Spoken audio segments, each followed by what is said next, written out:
नमस्कार। जय हिंद। जय Shri Ram. Line of control पर आप सभी का स्वागत है। मैं हूं मनोज कुमार। दर्शकों, आप चैनल को देख रहे हैं तो सब्सक्राइब जरूर करें। आज हम जिस हस्ती के बारे में चर्चा करने वाले हैं उसका नाम था नागभट्ट प्रथम। एक ऐसा नाम जो हिंदू इतिहास में वीरता का पर्याय है।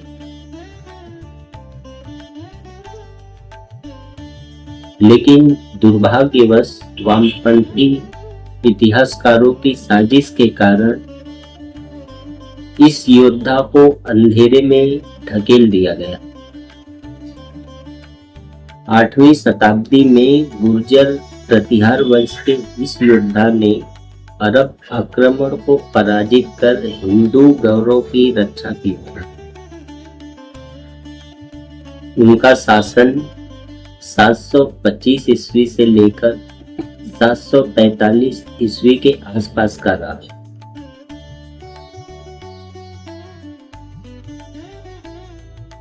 जब उन्होंने सिंध और पश्चिमी भारत को अरब आक्रमण से बचाया, फिर भी वामपंथी इतिहास लेखन ने उनको नजरअंदाज कर हिंदू शौर्य को कम करने की कोशिश की।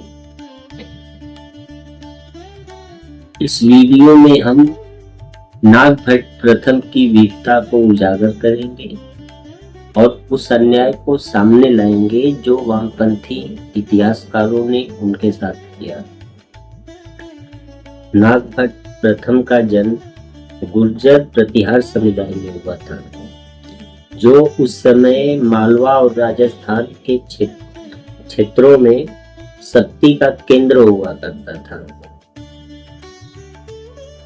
गुर्जर प्रतिहार वंश के संस्थापक के रूप में उन्होंने अपने पिता नागादित्य की विरासत को आगे बढ़ाया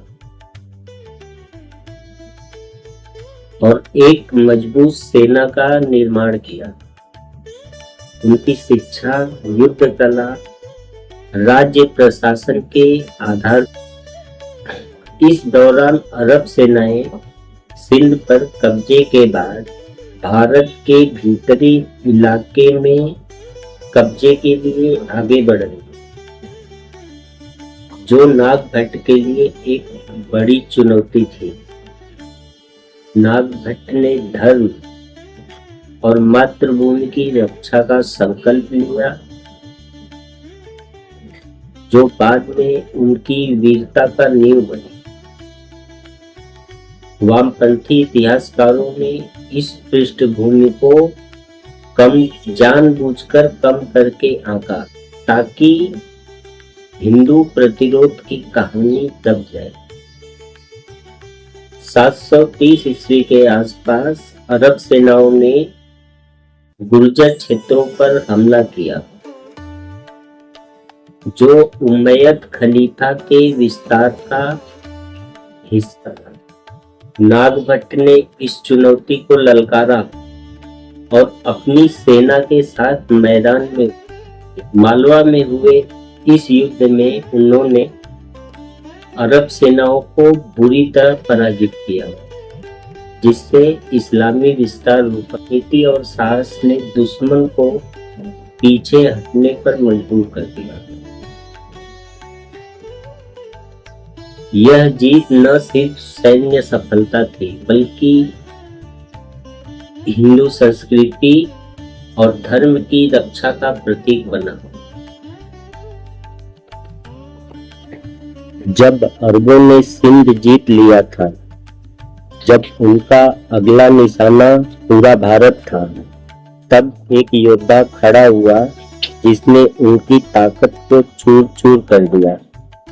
ये कहानी है उस राजा की जिसने भारत को अरबों के कब्जे में जाने से बचाया। सम्राट नागभट्ट प्रथम। 8वीं सदी, जब अरबों ने सिंध की विजय के बाद भारत की ओर अपने कदम बढ़ा दिए थे। उनका लक्ष्य था पूरे भारत पर कब्जा करना। अरब गवर्नर जुनैद अल मूरी ने अपनी विशाल सेना के साथ राजस्थान और मालवा की ओर हमला किया, लेकिन इस बार उनका सामना एक ऐसे योद्धा से होने वाला था जो भारत की रक्षा के लिए तैयार था, नागभट्ट प्रथम। नागभट्ट ने अपनी सेना को संगठित किया। योद्धा, घुड़सवार, हाथियों का दल। 738 ईस्वी राजस्थान की धरती पर एक भीषण युद्ध हुआ, जहां तलवारें टकराई और इतिहास लिखा गया। नागभट्ट प्रथम की रणनीति और वीरता के सामने अरब सेना टिक नहीं पाई। उन्हें पीछे हटना पड़ा और भारत की ओर उनका विस्तार रुक गया। अगर यह युद्ध नागभट्ट हार जाते तो शायद आज भारत का इतिहास कुछ और होता। भारत सिर्फ एक देश नहीं है, यह वीरों की धरती है। यह त्याग, तपस्या और बलिदान की धरती है। यही जन्म लिया था महाराणा प्रताप जैसे अदम्य योद्धाओं ने। यही गूंजा था छत्रपति शिवाजी महाराज का स्वाभिमान, और यही खड़े हुए थे गुरु गोविंद सिंह जैसे धर्म और राष्ट्र के महान रक्षक। यह वही भूमि है जहां हर युग में वीर पैदा हुए, जो सिर्फ अपने लिए ही नहीं, जो पूरे राष्ट्र के लिए जिए और बलिदान हुए। लेकिन भारत की पहचान सिर्फ वीरता नहीं। भारत दुनिया की सबसे प्राचीन सभ्यताओं में से एक है। सिंधु घाटी की सभ्यता इसकी महानता की गवाही देती है, जहां हजारों साल पहले भी उन्नत जीवन शैली, विज्ञान और संस्कृति मौजूद थी। यहाँ ज्ञान भी था, विज्ञान भी था और जीवन को सही दिशा देने वाले सिद्धांत भी थे। और यही भारत दुनिया को भी देता है। योग, ध्यान और मानवता का मार्ग।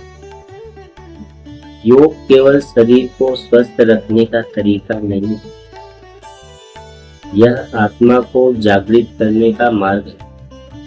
ध्यान केवल शांति नहीं देता, यह मानव को उसके असली स्वरूप से जोड़ता है। आज भी भागदौड़ भरी दुनिया में जहां मानव तनाव, चिंता और अस्थिरता से जूझ रहा है, वहां भारत की ये प्राचीन विधाएं पूरी मानवता के लिए आवश्यकता बनी है। हमें सिखाता है कि शक्ति केवल हथियारों में नहीं होती, बल्कि विचारों में होती है, संस्कारों में होती है और आत्मबल में होती है।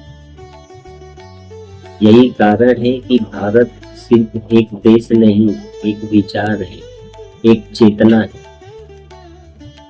और हमारा कर्तव्य है कि हम इस महान विरासत को समझें, उसे जिए और उसे आगे बढ़ाएं। अगर आप भी भारत के इतिहास, वीरों की गाथाओं और महान संस्कृति को जानना चाहते हैं, तो हमारे चैनल लाइन ऑफ कंट्रोल को सब्सक्राइब करें, क्योंकि यहाँ हम सिर्फ इतिहास नहीं बताते, आपको अपनी पहचान से जोड़ते हैं। जय हिंद।